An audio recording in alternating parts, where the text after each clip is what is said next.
ఈ కాచిగూడ సుందర్ నగర్ బస్సీలో సుందర్ నగర్ బి బస్సీలో ఈ ఒక డ్రైనేజ్ పైప్ లైన్ ఒకటే దగ్గర కలిసి ఉండడం వల్ల ప్రతి స్లమ్ ఏరియాలో ఇదే ప్రాబ్లం ఉండడం వల్ల గత 6 నెలల నుంచి ఈ నల్ల వచ్చే టైంలో మురికి నీళ్లు దీంట్లో కలిసి వస్తున్నాయి కాబట్టి చాలా ఇబ్బందికరమైంది.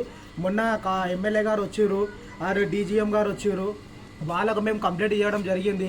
ఈ వాటర్ వార్డ్స్లో కంపల్సరీ ఈ నీళ్ళు కలుస్తున్నాయి, కంపల్సరీ డ్రైనేజ్ పైప్ లైన్ అలాగలా చేయాలని చెప్పి చాలాసార్లు కంప్లైంట్ పెట్టినాము.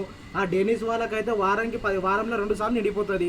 ఆ ఎలక్షన్కి అయితే ఓటింగ్కి వస్తారు, ప్రతి ఒక్కరు ఓటింగ్కి వచ్చి గల్లీలో ఓట్లు అడుగుతారు. కానీ గల్లీ సమస్యలు వచ్చేసరికి ఏదో వచ్చి చూసి వెళ్ళిపోవడమే తప్ప దానిపైన పరిష్కారం అనేది ఇంతవరకు లేదు. ఇక్కడ పెద్ద మనుషులు ఉన్నారు, అమ్మలు ఉన్నారు, మహిళలు ఉన్నారు, చిన్నపిల్లలు ఉన్నారు. దీనివల్ల వాళ్ళ హెల్త్ ఇష్యూలు అవుతున్నాయి. వారానికి ఒకసారి హాస్పిటల్కి వెళ్ళవలసి వస్తుంది. ప్రతి ఒక్క సమస్య వాటర్ వల్ల వస్తుంది. ఈ వాటర్ చూడండి, ఈ వాటర్ ఏ విధంగా వస్తుందంటే మొత్తం ఇంత మురికి నీళ్ళు ఎవరైనా తాగుతారా? ఇదే ఎమ్మెల్యే వాళ్ళ ఇంట్లో, కార్పొరేటర్ వాళ్ళ ఇంట్లో, లీడర్ వాళ్ళ ఇంట్లో ఉంటే ఈ నీళ్ళు తాగుతారా? ఈ నీళ్ళు తాగుతాయని చెప్పి సమస్య పైన ఉందా తెలియజేస్తున్నాను. ఎందుకంటే ఈ స్లమ్లో ఉన్న పరిస్థితులు పట్టించుకోకపోతే ఇప్పుడు వచ్చే ఎలక్షన్లో వచ్చి మాకు ఇంతవరకు సీసీ రోడ్ లేదు, డ్రైనేజ్ పైప్ లేదు, స్ట్రీట్ లైట్ వస్తూ ఉంటుంది, బంద్ అవుతూ ఉంటుంది.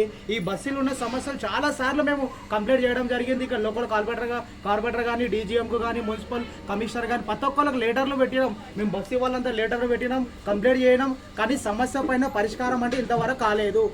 దీనిపైన చర్యలు తీసుకోవాలని చెప్పి సుందర్ నగర్ వాసులు అని చెప్పి సుందర్ నగర్ వాసి బస్సు ప్రెసిడెంట్ ఈ బస్సు కమిటీ తరఫున మేము అందరినీ నివేదన ఇస్తున్నాము. మళ్ళీ రేపు ఎల్లుండో మేము అందరం కలిసి ఒక జీఎంకు లెటర్ ఇవ్వడం జరుగుతుంది.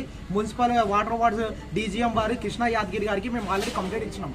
కానీ రెస్పాన్స్ ఇంతవరకు లేదు. వారం 15 రోజులతో రెస్పాన్సే లేదు.